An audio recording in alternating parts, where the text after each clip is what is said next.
if while watching Caitlyn Clark play and discussing her impact on the league, you start talking about Donald Trump, there's something seriously wrong with your mind.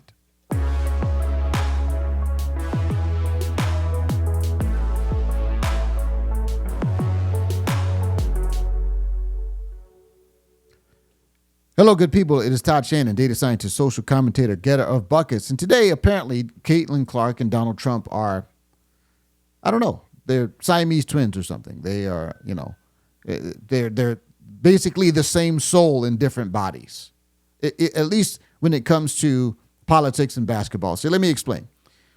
There are people in this world, in the United States more specifically, who would rather their lives be objectively worse than to allow someone like Donald Trump to improve their standard of living. They would rather suffer.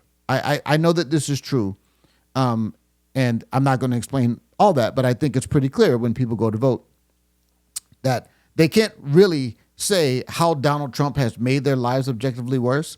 And if you look at the standard of living when Donald Trump was president versus now, the people who are what we call Trump deranged, they haven't budged a single millimeter.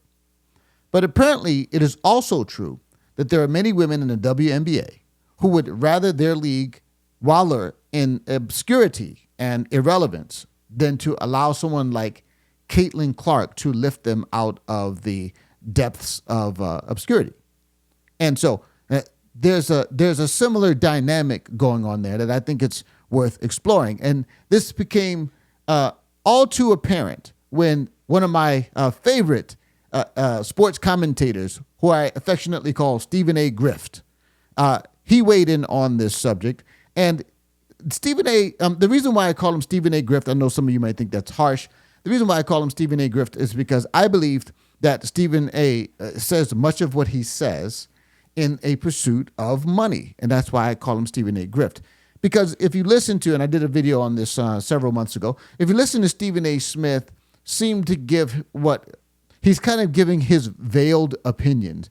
And if you listen to Stephen A. talk, especially if you listen to him talk from the past, he's kind of based. Stephen A. is not really like a hardcore left-leaning guy. I don't perceive that from him, but he is on a hardcore left-leaning organization. The ESPN is a cesspool of wokeness, unfortunately, and you cannot be the face of ESPN and not be way, way left of center. So Stephen A., I believe, has had to mute his otherwise based opinions in many ways, but every so often it comes out. He can't suppress all of it, right? But then he ends up seeming a little schizophrenic and a little, kind of all over the place when then he comes back and says something that is completely out of the Trump deranged syndrome handbook. So I'm going to give you an example of this because Stephen A. Several days ago went on this tirade about how the Olympic Committee was completely idiotic for leaving Caitlyn Clark off the Olympic team for reasons that he says were antithetical to growing the women's game, which should be everyone's goal. So we're going to have a quick look at that, and then I'm going to explain the most recent controversy where apparently there's a WNBA player saying that effectively Caitlyn Clark's fans are racist, and then you'll see what Stephen A. Smith has to say about that. He seems to do a complete 180.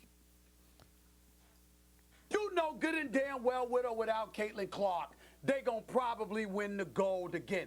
That's not what this conversation is about. This is about what I will personally label the idiocy of Team USA women's basketball. How dare you make this decision? It's stupid. It compromises what your ultimate goal is, which is to elevate the WNBA brand. How could you be that idiotic and not make that call when throughout history, Team USA has been in part about marketing? It's dumb, period. She doesn't belong on the Olympic team. All right, so you see Stephen A.'s comments there. Strong opinions by Stephen A. talking about, obviously, Caitlyn Clark being left off the team. And his objective or his statements here is that, hey, listen, we're trying to grow the game, and putting Caitlyn Clark on the Olympic team is not going to put the Olympic gold in jeopardy. And as a matter of fact, there are a couple players, in particular Diana Taurasi, for example, 42 years old, very similar stats to Caitlyn Clark. Diana Taurasi is obviously a legend, but at this point, it's questionable whether she's actually better than Caitlyn Clark. Anyway, the point is, this is about growing the game. That's what he says. Now, let's take a quick look at the current controversy, because there is a young lady named Dejanay Carrington. And apparently, Dejanay had some very strong words about Caitlyn Clark fans. This is a tweet that she put out a few days ago. It says, "Dog, how can anyone not be bothered by their name being used to justify racism, bigotry, misogyny, xenophobia, homophobia, and intersectionalities of them? All is nuts." Oh, wait, I'm sorry. Homophobia and the intersectionalities of all of them is nuts. We all see the blank. We all have a platform. We all have a choice, and they all hold weight. Silence is a luxury. So this is Dejanay Carrington. She is saying, Caitlyn Clark, your name is being used to justify racism, bigotry, misogyny, and xenophobia. Now, I do have to say this just for a moment. This is a very, very interesting claim, because, we see that this sort of thing has been put out there over and over and over again, and not a single person on this tweet has been viewed 5.3 million times. And I kind of just scrolled down on this thread. You can go find it. I didn't find a single example of anyone actually showing a Caitlyn Clark fan displaying any of those characteristics. Racism, bigotry, misogyny, xenophobia, homophobia, and all of their intersectionalities. I didn't see any examples of that. And so, just to bring you up to speed, in case you haven't been following this, what they're saying is the only reason why Caitlyn Clark is getting all of this attention and why she's elevating the profile of the league, they're saying that it's because she's white. It's because she's white and she's not gay, apparently. That's what they're saying. But here's the thing. The thing that's so bizarre about this is that I don't know if these people know, but Breanna Stewart, who some people think might be, 1, 2, or third best player in the WNBA, she's white. Somebody named Kelsey Plum.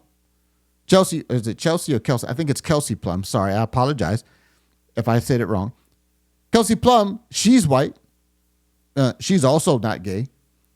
How about Sabrina Ionescu? She's white.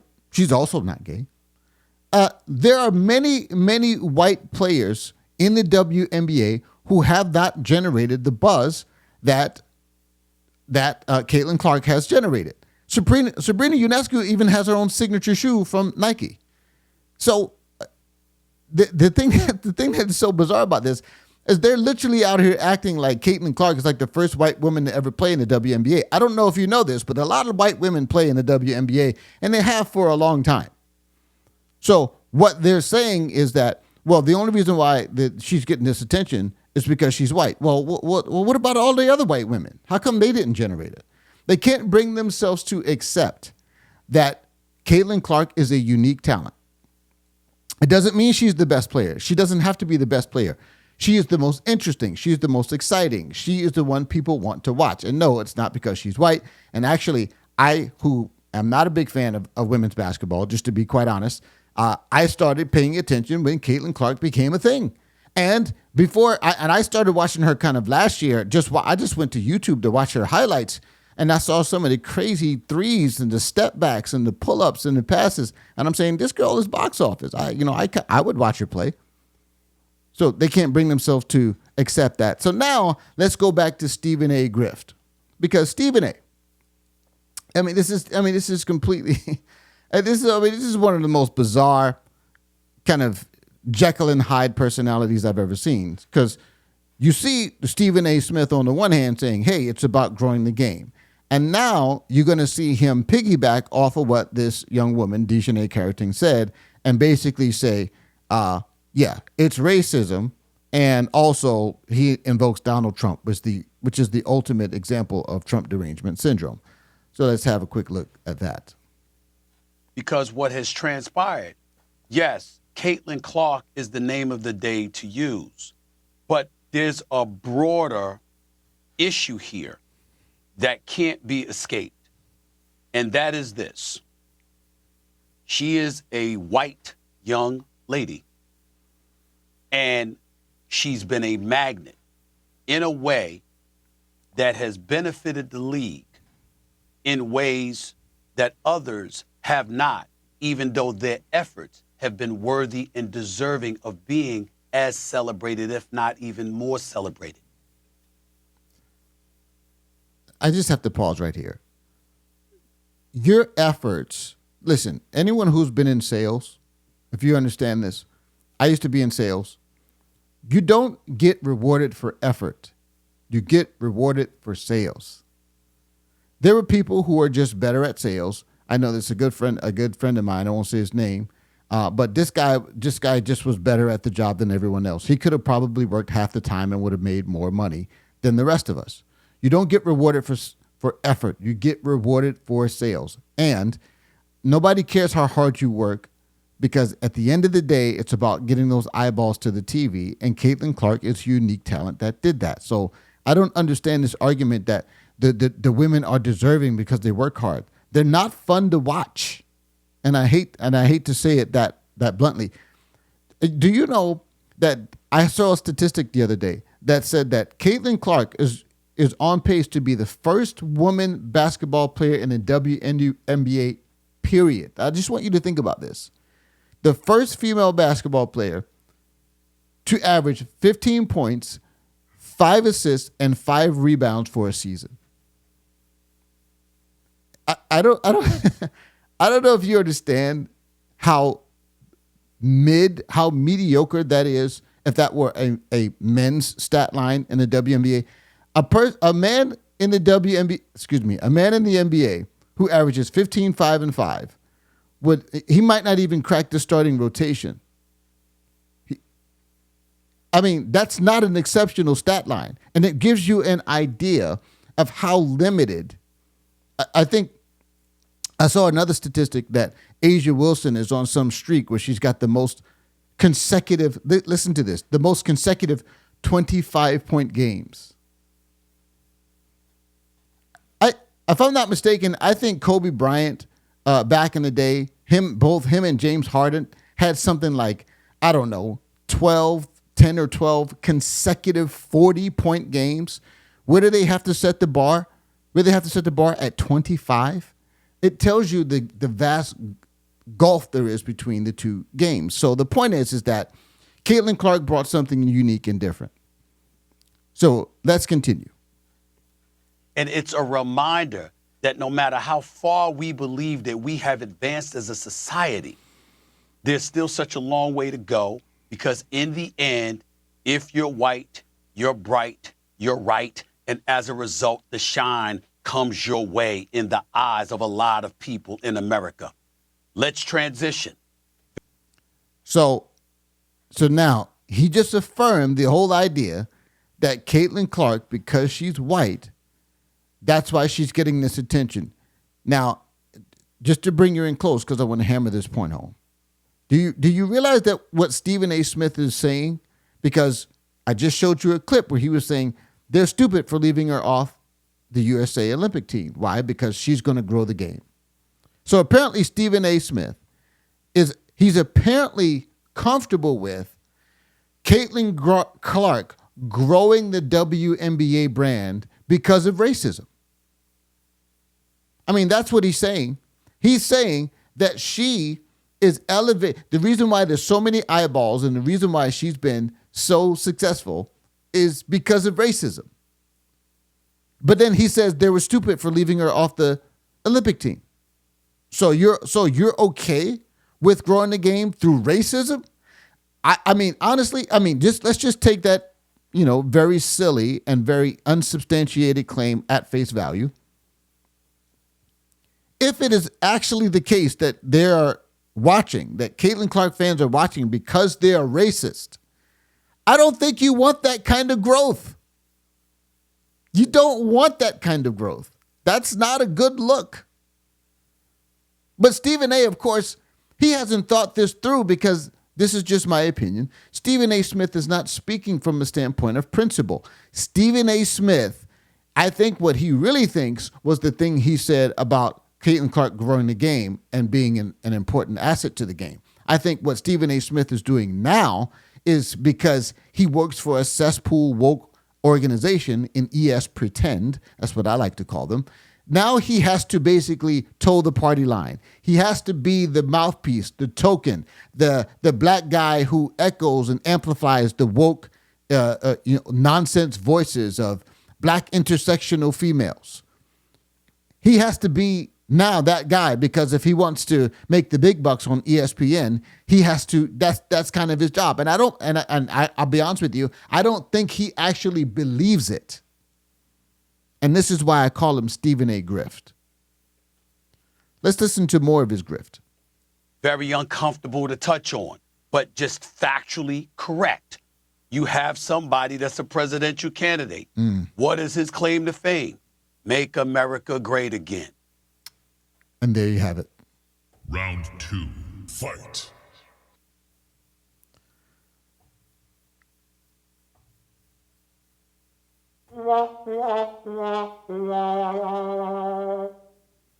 There it is.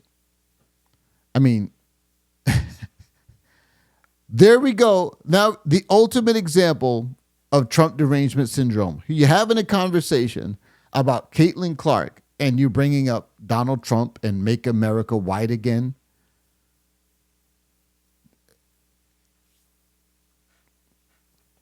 This is what I'm saying. Once again, these people seem to me to be impervious to the facts. Donald Trump, more black support than any GOP candidate in this, in the last century.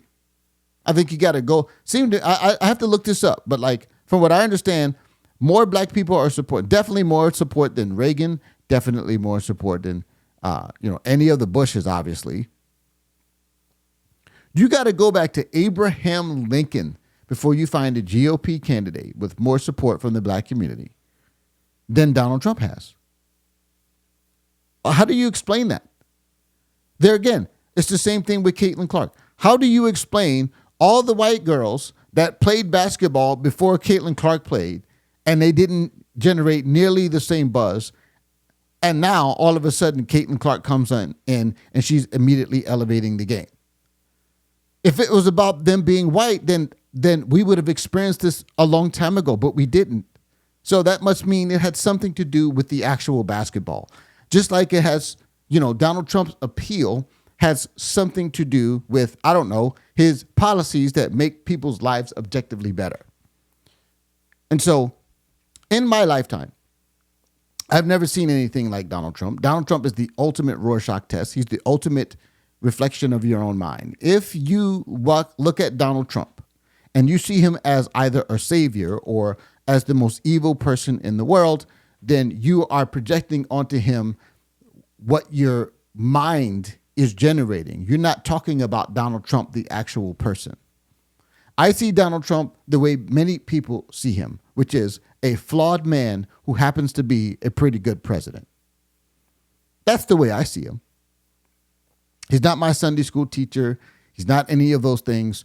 I do know this, that when he was president, my life was objectively better. That's a fact. When he was president, my life was objectively better, and he has upheld ideals and principles that I personally agree with from a policy standpoint.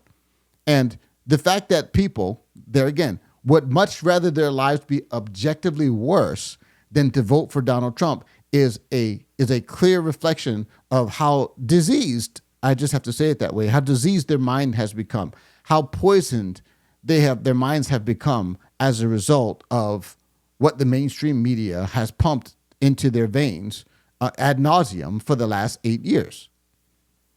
And the same thing is true with Caitlyn Clark. If you would rather the WNBA go down in flames than to be lifted by someone like Caitlyn Clark, then you have a diseased mind.